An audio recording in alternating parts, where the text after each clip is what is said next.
right. It's time for the main event, the feature presentation. Let's finally reveal the mystery game.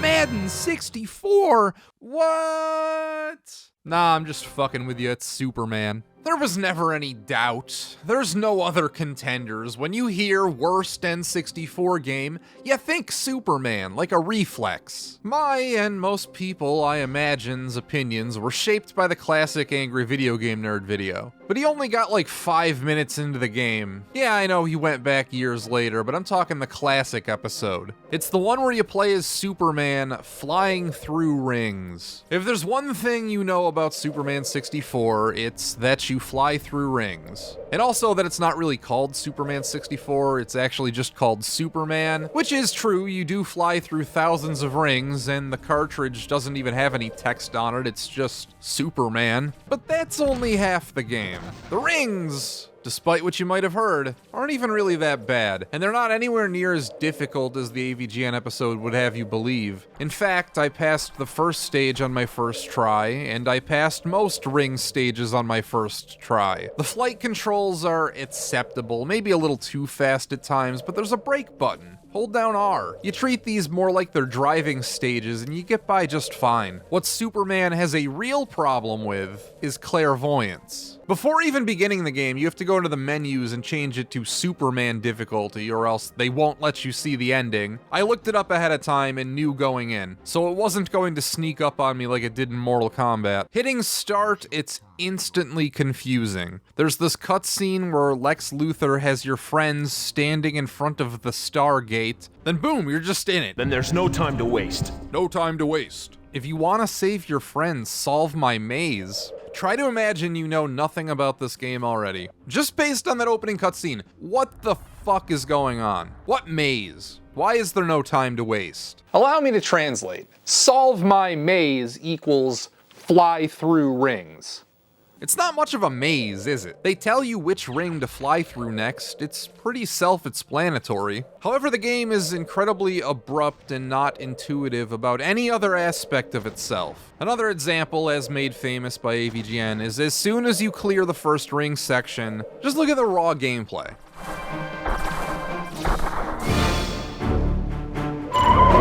Do you see the problem? In a span of 2 seconds, literally that's how long the message is on screen, they expect you to shift from flying through rings to reading and digesting a completely separate objective. Oh, and by the way, you have 6 seconds. Good luck. Since we have all seen the AVGN, right? And if you're like me, you can recite the first 100-ish episodes line for line. You know what you're supposed to do here. But even then, it's still unclear. We're supposed to pick up and throw these 2 cars, which raises the question as to how? What button do I press? Do I just fly into them? Should I land first? How do I land? They expect you, all in the span of 6 seconds, read this entire message, then digest it's telling you to throw these cars, because reading the words and understanding the message are not the same thing. It takes longer to understand what you're reading.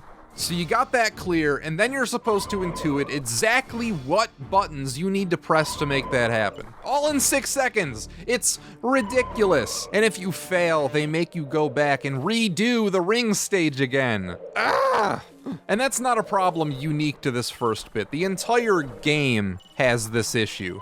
You know what it reminds me of? Have you ever taken an intro to programming class or something, and you do like a hello world program or anything with a menu and like a console navigation, and then it runs way too fast because everything is instantaneous? I know this is a niche thing most people won't have experience with, but the few who know what I'm talking about really know what I'm talking about. In order to make the program feel better, you need to fill in buffers, time delays, animations, something that's kind of like what's happening here. Superman 64 needed something. A countdown timer, a graphic which appears on screen that you gotta press A to get rid of. You know what, that actually would have solved this message thing. Make it so you need to press A to get rid of this message and start the stage. The fact that it's only on screen for 2 seconds is bullshit. Then, just as soon as this dumb car thing gets here, there's no transition or anything, you're abruptly doing rings again. Again, this is how the game starts. Rings, throw cars. More rings, and then another segment where you pick up this cop car and bring it to the other side of the road.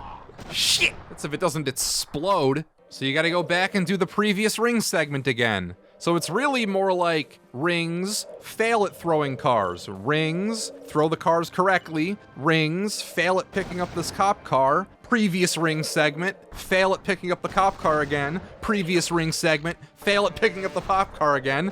Previous ring segment, then pick up the cop car successfully, then more rings. So they're amplified because you gotta keep doing them over and over again. Really, these other non-ring challenges wouldn't be so bad if you were allowed to try again immediately, but since they force you to redo the rings, it seems like that's all we're fucking doing. There's almost no chance you'll succeed at any of these first try because it takes at least one failed attempt just to parse what they expect you to do. What's strange though is I'm not even sure if this is intentional or a glitch, is that if you fail enough times, the game actually will stop sending you back to before the rings. It happened enough that I'm pretty sure it was intentional, but also it was inconsistent with this, and the game is so opaque about everything that all I can really do is guess. Sometimes if you suck enough, they make it so you don't need to redo the rings, but I'm not exactly sure how it works. Half the game is like this, where you fly through rings, you do one small objective, and then you fly through more rings. At least every objective is a checkpoint. Like, you're never gonna get sent back to before picking up the cars or picking up the cop car after you succeed. But then we're hit with something new, where we gotta blow away these tornadoes, which is just as shittily explained and esoteric as anything else this game wants you to do. So you're gonna fuck it up the first time. At least there's no time limit for this bit, so you have as long as you need to figure it out. Oh, wait, yeah, there is a time limit. They just don't show you. Then there's no time to waste. Ugh, frick. Gotta redo the rings again. Just from a conceptual point of view, it's insane that in a Superman game, you know, the overpowered guy with every possible ability, guy who can go anywhere, do anything, what they came up with was flying through rings. Yeah, it makes no sense. Why would Superman need to fly through rings? Why are we making a literal god do such mundane things? Believe it or not, there is an in-lore reason. You have to fly through rings because Lex Luthor trapped Superman inside of a video game. That's what the portal was supposed to be in the opening cutscene. He pushed your friends into the gamer dimension. So Superman 64 is a game within a game. Fair enough, but if that's true, then why is it still possible for Superman to win? If Lex Luthor designed a game to trap his friends, and if you die in the game, you die in real life, what's stopping him from making it impossible? Superman 64 is very possible. I'd rate it difficulty-wise about in the middle of these 10 games, maybe slightly more difficult than average. Eventually the rings move, some are half inside a building or underwater, but luckily it's lenient about what actually constitutes going through a ring. As long as you touch any part of it, that's usually good enough. So yeah, the rings are stupid, but dare I say they're a little fun? Just a little. You know, it's ironic that the only thing Superman 64 is known for is also easily, hands down, the best part of the game. Say what you will about these dumb rings, at least they work. They serve their intended purpose. Which is to make it so you're not just flying through an empty city, I guess. There's too many of them, and they get far too long. This one early in the game has a 7-minute timer. Granted, it didn't take that long, but it should tell you they expect you to put in time doing these. And there's 35 fucking ring portions. That's about 30 too many. All right, I'm done talking about the damn rings. Let's dig into the actual meat, because unlike Quest, Superman 64 actually has some. After the first stage, we get this fake old website Daily Planet screen. It looks pretty cool, gives context as to what we're supposed to be doing. Why didn't the game start with this? So we're not flying, we're walking now, and oh boy, Superman uses shitty tank controls. Well, can't say I'm surprised. It was confusing at first, but you know what actually helped a lot? Checking the controls in the option menu. I know, crazy, but early on consulting this actually helped a lot. Because the controls can be confusing, mainly transitioning from flying to the ground or vice versa. The way it works basically is that Superman can exist in 3 different states. He's either on ground, in air, or actively flying, and hitting Z toggles between them. Ground and flying are self-explanatory. When you're walking, that's the ground, and the ring segments are actively flying. But this middle state allows you to hover in place, turn whichever direction you want, or float straight up and down. It's supremely useful for lining yourself up, and the control scheme makes a lot more sense once you figure out this 3-tiered system, because which button does what changes depending on which state Superman is in. It doesn't control well, but like with any crappy game, if you play it enough, you do get used to it. And a few stages into this game, it was second nature to me already. These on-foot stages are actually pretty ambitious. None of them repeat objectives, they're each their own unique designs and layouts. And in every case, I can see what they were going for. Too bad they're all trapped inside Superman 64, so they barely work. This first stage, we're supposed to be rescuing these dam workers by draining the water and finding a combination of key cards, then disabling a bomb, then smacking this bitch to the moon. Who does she think she is, going blow to blow with Superman?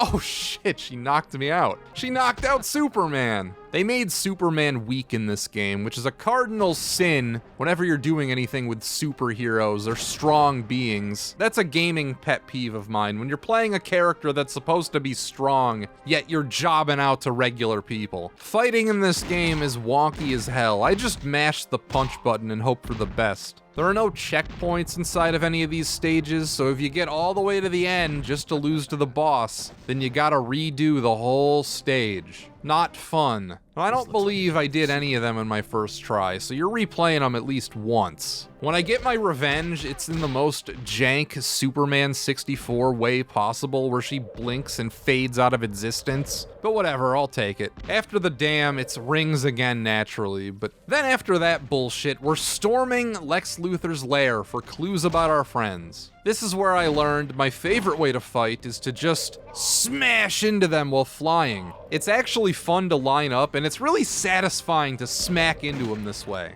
Once I discovered I could do this and it kills them in one hit, I basically made it my mission to do it to every single other enemy in the stage. And it actually helped with my aiming. It helped with me controlling the ring sections. Luthor's lair is pretty funny. The draw distance in this game is so bad that even though we're inside, we still can't see the other end of the room. The Kryptonian fog, as it's known, made its way inside. Nothing much of note happened in this one. We're introduced to Kryptonite for the first time, which hurts us if we're in the same room. Lex Luthor's lair is straightforward as far as this game goes, but it does contain a puzzle which took me almost the entire timer to solve. The solution is not well documented online unless you want to follow a strict set of instructions from the beginning, but if you start to try and solve it, then can't figure it out, then try to look up how it works online, you're kind of shit out of luck. Well, I'll tell you what I learned. Each of these computers changes a different number of letters. One changes all of them, another one changes just the last one, another swaps the last two, etc. So you line them up starting from left to right. You're supposed to spell Luthor. Then the boss fight is against MF Doom. None of the bosses in this game are anything special. You just awkwardly swing at them until they're defeated, or in this case, flies out the window. Lex Luthor is inside this tube, but it's impenetrable for some reason, so we can't just end the game by killing him here, unfortunately. After this, more rings, then the first bullshit stage. Here's a problem Superman 64 has. We have these long, ambitious stages with a lot of different segments and things we gotta do, which take somewhere in the realm of 15 to 20 minutes to finish, on a good run where you already know what you're doing, with no checkpoints. Fair enough. That is a bit of a problem, but with this stage in particular, they backload the challenge. There is exactly one difficult part of this level. The rest of it is just there to waste your time. And it's at the very end, where we have to escort Lois out of the building. It's 10 minutes of killing the same black silhouettes over and over again, picking up keys, opening doors, opening lasers, activating switches, solving these box laser puzzles. It's effort to work your way through this stage before you get to Lois, who you need to protect while she incredibly slowly waltzes her way all the way back to the beginning of the level. It's the same problem I had with the rings earlier. The difficulty doesn't come so much from picking up the cars or blowing away tornadoes or escorting Lois. It's that if you fail, which you will because it's not inherently clear what you're supposed to be doing, you have to go back and do the rings again. You have to go back and do the entire beginning of the stage again. Escorting Lois outside is not a difficult task once you know what to do, i.e. where all the bad guys are hiding, because if she gets shot, it's over. That's the challenge. You're supposed to go a little bit ahead of Lois, but not too far, because if you go too far ahead of Lois, then she gets taken back by the black shadows. So you're supposed to stay in range while taking out the enemies before they can shoot her. It's actually a pretty fun stage and a nice challenge. The only problem is that you get sent back and have to redo a whole bunch of shit. It took me 6 tries to get it right, and each failure represents another 10-minute grind just so I can have another chance at it. One of these wasn't even my fault. I fell through the fucking floor, which is just a thing that happens sometimes in Superman 64. It's a fact of life in this. You'll glitch out of bounds or fall through the floor and have to redo the stage because of it. Superman 64 is low-key an ambitious game. I would argue it had the most ambition out of all the titles on the list. It's just that they bit off way more than they could chew. It's jarring to see something like this on N64 because by this time, games weren't quite so unstable. On the NES, sure, some of those exist in the Wild West. On the SNES, I have well-documented things which are about as shoddily put together as this. But even among its peers, the other 9 worst Nintendo 64 games, this is a noticeable step below them, just in a quality control sense. It's less playable, strictly speaking, than any game which got an official release should be. There's only 4 more non-ring stages. The next one is the largest parking garage of all time. I was constantly lost, but it wasn't too bad because there's no stage timer, except for this one part, and it only took me a couple tries. Then another one is in some lab. I have no memory of this. I'm looking at the footage right now as I'm saying this, so I know I played it, but I didn't write any notes about it, and I have no memory of this place existing either, so it must not have been that much of a pain in the ass. Then there's one inside the subway system, the New York or Gotham or wherever Superman takes place subway system, and I'm not exactly sure what they were going for with this one. I think you just need to waste enough time until somebody blasts a hole in the ceiling so we can escape. But then we get to the final stage, which is where my opinion shifted from, yeah, the game's bad, but it's playable. It's fine, like I'm not having a horrible time. Until I got to the last stage, and then, oh boy. This game should not have been released in the state that it's in. It just shouldn't have. It needed a few more rounds of bug testing in this final stage. If I were the publisher, if I were in charge of Titus or whatever was in charge of this game coming out, if I were Nintendo and I'm offering up the seal of approval, I would request that they cut this final stage. I would just, credits after the last ring level, there you go, game's done, whatever. Unsatisfying ending, but hey, at least it wouldn't have this final stage. Because holy shit, the final level of Superman 64, it just doesn't work.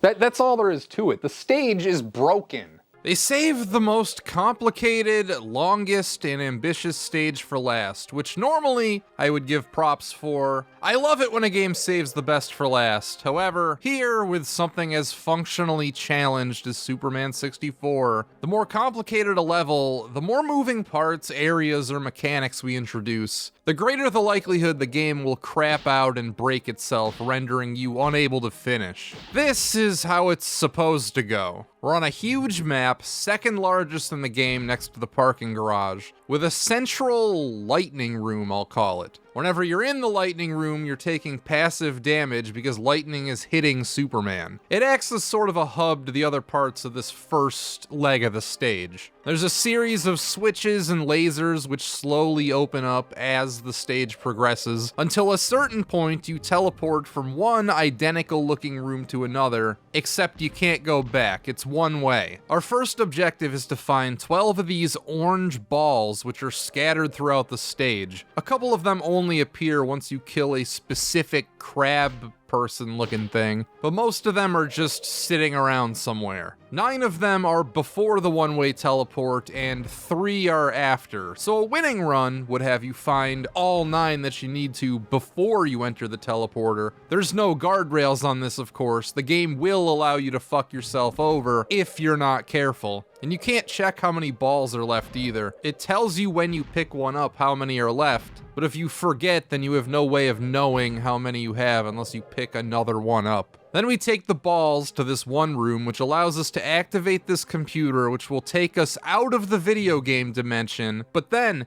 MF Doom shows up again, says something which goes way too fast to read, then we're forced to solve this math puzzle by entering and exiting teleporters, each corresponding to an addition or subtraction value. The game doesn't tell you which one does what, or what our objective is supposed to be. There's just a number on screen, and you need to figure it out from there. So I'll tell you, we need to make 2,000. Whenever you enter a teleporter, the number will change by a specific amount, and it's trial and error to learn what each teleporter is going to do to your number. It's silly, I never died to the timer here. After taking care of that, we're back in the lightning room where we need to use our freeze breath to protect our friends, then push them out into the lightning and then over to a safe room. There's 2, we gotta push Arnold and Lois. Then we have to fight MF Doom in the lightning room. Ideally, you would have saved some of your heat vision so you don't actually have to go back out there and can just shoot him from a distance. Then we need to explore the level again. We're back behind the one-way teleporter and need to find these 3 bombs, which we take to the lightning room. 2 of them before the one-way teleporter, 1 of them after. Again, I'm pretty sure you can fuck yourself over here, though thankfully I never did. Then, once placed, a 7-second timer starts counting down, and you need to quickly run into this teleporter and into the black void which says the end. Got all that? This is what a successful run looks like. Want to know in order what happened every time I had to try this stage? My first attempt ended when I was flying and clipped out of the stage. Second try, I'm still not entirely sure what happened here. I'm going through one of those math puzzle teleporters and then suddenly die for no reason. I'll play it again. I think this crab person killed me, but if that's the case, it did about 10 times more damage than normal. And I can show you because on my third attempt, I got stun locked and trapped in a corner by these other crabs. See, this is how much damage these guys normally do. It's a death by 1,000 cuts. It doesn't make sense that I lost a quarter of my health to this one. Fourth attempt, after escorting Arthur to safety, he decided of his own volition to turn around and walk back out into the lightning room, causing him to get struck and die. Fifth attempt, the game froze while I was in the lightning room. Sixth attempt, I soft-locked myself by entering the one-way teleporter before finding all the orange balls. Seventh try, the game froze again. Eighth, I glitched out of bounds again. Ninth, I got stuck in the floor. Game won't let me jump or attempt to fly. 10th, this actually happened twice in a row. I glitched into the floor again. 11th, that one super strong crab hit me as soon as I exited the teleporter again. And this time I can confirm, because it hit me twice, that this crab is indeed just 10 times stronger than the other ones for some reason. 12th, I accidentally pushed Lois off the edge while she was trapped in ice. Ugh. This one pissed me off so much I actually took a break and didn't touch the game again for another 3 days. You have to remember, each one of these fuck-ups represents another 20 to 30 minutes of slowly grinding my way through the beginning parts of the stage, grabbing all the orange balls, painstakingly hitting a series of switches to open up more rooms, so I can hit even more switches to open up even more rooms. A successful attempt is about half an hour, so any fuck-up is devastating. It took me 15 hours to finish this game, and 6 of them were spent on the final stage. And these aren't emulator glitches or some weird EverDrive incompatibility. I used a real copy of the game on my actual N64. It's just this broken. But you know what's funny? After my 3-day sabbatical, I returned and got it first try. No joke, everything went smoothly. The game didn't freeze, I never clipped out of bounds. Arthur's AI cooperated, and I managed to finish the 10 worst Nintendo 64 games.